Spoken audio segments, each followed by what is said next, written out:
ఏలూరు జిల్లా ఏలూరు శివారు ఆశ్రమ ఆసుపత్రి వద్ద జాతీయ రహదారిపై ఘోర రోడ్డు ప్రమాదం చోటు చేసుకుంది. 2 రోజుల క్రితం బస్సు ప్రమాదాన్ని ఇంకా మర్చిపోకముందే మరలా ఇంకొక ప్రైవేట్ ట్రావెల్స్ బస్సు జాతీయ రహదారి మీద బోల్తా కొట్టిందని చెప్పుకోవచ్చు. అయితే అదృష్టవశాత్తు ఈ ప్రమాదంలో ప్రయాణికులు ఎవరూ గాయపడలేదు. ప్రమాదం జరిగిన సమయంలో బస్సులో 40 మంది ప్రయాణికులు ఉన్నట్లుగా సమాచారం అందుతుంది. అయితే స్లీపర్ బస్సు ఇది వైజాగ్ నుండి గుంటూరు వెళ్తుంది. మొత్తం మీరు చూస్తే కనుక అటు గుండుగోలు నుండి విజయవాడ వెళ్ళే జాతీయ రహదారి మొత్తం ఈ బస్సు ప్రమాదంతో పూర్తిగా బ్లాక్ అయిపోయిన పరిస్థితి అయితే ఉంది. ఇక్కడ బస్సు చూస్తే పూర్తిగా అడ్డంగా పడిపోవటం, అంటే ప్రయాణికులందరూ కూడా కంగారు పడిపోయిన పరిస్థితి. ఏం జరిగిందో కూడా అర్థం కాని పరిస్థితుల్లో 2 రోజుల క్రితం కూడా ఇదే విధంగా జరిగితే ఆ బస్సు ప్రమాదంలో 3 చనిపోయారు. 2 మహిళలు, ఒక సాఫ్ట్వేర్ ఇంజనీర్ కూడా ప్రాణాలు వదలటం జరిగింది. మరలా తాజాగా ఈరోజు చూసుకుంటే కనుక ఇక్కడ ఈ విధంగా ఆశ్రమ ఆసుపత్రి వద్ద బస్సు వేగాన్ని కొంత అదుపు చేసే క్రమంలో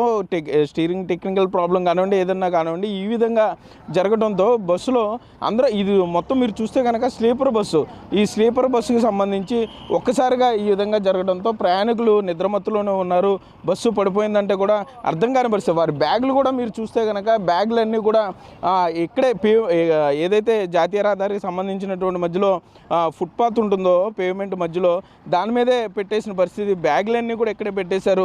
బెడ్షీట్లు చూసుకుంటే బెడ్షీట్లు కూడా పూర్తిగా ఇక్కడే రోడ్డు మీద బెడ్షీట్లన్నీ కూడా పడేసిన పరిస్థితి. అంటే ప్రయాణికులందరినీ కూడా దగ్గరలోనే ఆశ్రమ ఆసుపత్రి ఉండటంతో ఆశ్రమ ఆసుపత్రికి తరలించారు. మరి కొంతమందిని ఏలూరు ప్రభుత్వ ఆసుపత్రికి తరలించారని చెప్పుకోవచ్చు. మొత్తం చెల్లాచెదురుగా ఉండిపోయిన పరిస్థితి. బెడ్షీట్లు కానీ, వారికి సంబంధించిన సామాన్లు, అట్లాగే వారికి సంబంధించిన ప్రయాణికులకు సంబంధించిన చెప్పులు కూడా చూడొచ్చు చెల్లాచెదురుగా పడిపోయి ఉన్నాయి. ప్రయాణికులు ఎవరికి కూడా అర్థం కాని పరిస్థితి. ఎందుకంటే మరి గుంటూరు రావడానికి ఇంకా గంట సేపు పట్టే అవకాశం ఉంది. ఇప్పుడే జాతీయ రహదారి మీద అడ్డంగా పడిపోయినటువంటి ఈ బస్సును కొంత, అంటే ట్రాఫిక్ అంతా కూడా ఇబ్బందిగా ఉన్న పరిస్థితుల్లో దీన్ని కొంత తీసే ప్రయత్నం చేస్తున్నారు. ట్రాఫిక్ను కొంత క్రమబద్ధీకరించే ప్రయత్నం చేస్తున్నారనే చెప్పుకోవచ్చు.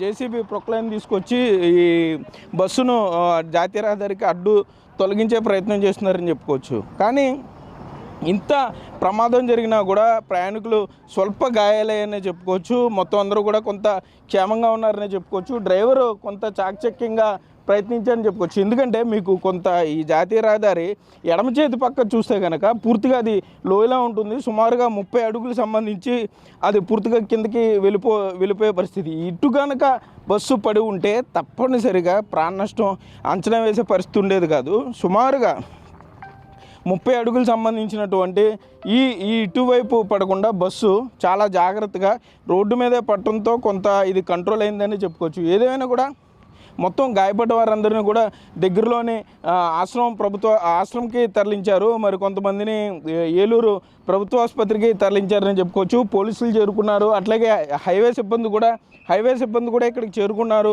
ప్రయాణికులందరినీ కొంత ఆసుపత్రికి తరలించే క్రమంలో ఉన్నారనే చెప్పుకోవచ్చు. తరచుగా జరుగుతున్న ఈ బస్సు ప్రమాదాలతో ప్రయాణికులందరూ కంగారు పడుతున్న పరిస్థితి అయితే ఉంది. ప్రస్తుతానికి ఎంతమంది గాయపడ్డారనే దాని మీద ఇంకా స్పష్టత అయితే రాలేదు.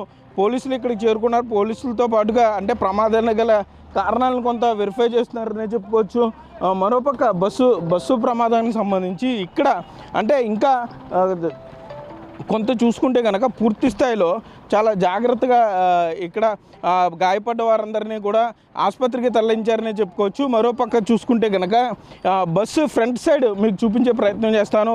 ఫ్రంట్ సైడ్ అయితే పూర్తిగా పడిపోయింది. అదుపు తప్పి పూర్తిగా పగిలిపోయింది. అద్దం అంతా కూడా పూర్తిగా పగిలిపోయిందని చెప్పుకోవచ్చు. డ్రైవర్ క్యాబిన్ కూడా ఎంత స్పష్టంగా ఇక్కడ కనబడుతుందో, కానీ ఇంత ప్రమాదం చూడడానికి చాలా భారీ స్థాయిలో కనబడుతున్నా కూడా చాలా తక్కువ స్థాయిలో గాయాలు పడడం, కానీ డ్రైవర్ కూడా కొంత చాకచక్యంగా వ్యవహరించారని చెప్పుకోవచ్చు. ఎందుకంటే అటేపు లోయలోకి పడకుండా ఇటువైపు కొంత రోడ్డు మీదే పడటంతో కొంత తక్కువ ప్రమాదాన్ని నివారించారని చెప్పుకోవచ్చు. సో ఇప్పటికన్నా ప్రభుత్వం స్పందించాలి.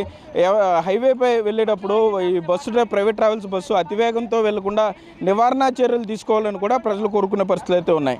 కెమెరామెన్ భాగ్యరాజ్తో సాగర్, బిగ్ టీవీ, ఏలూరు నుండి.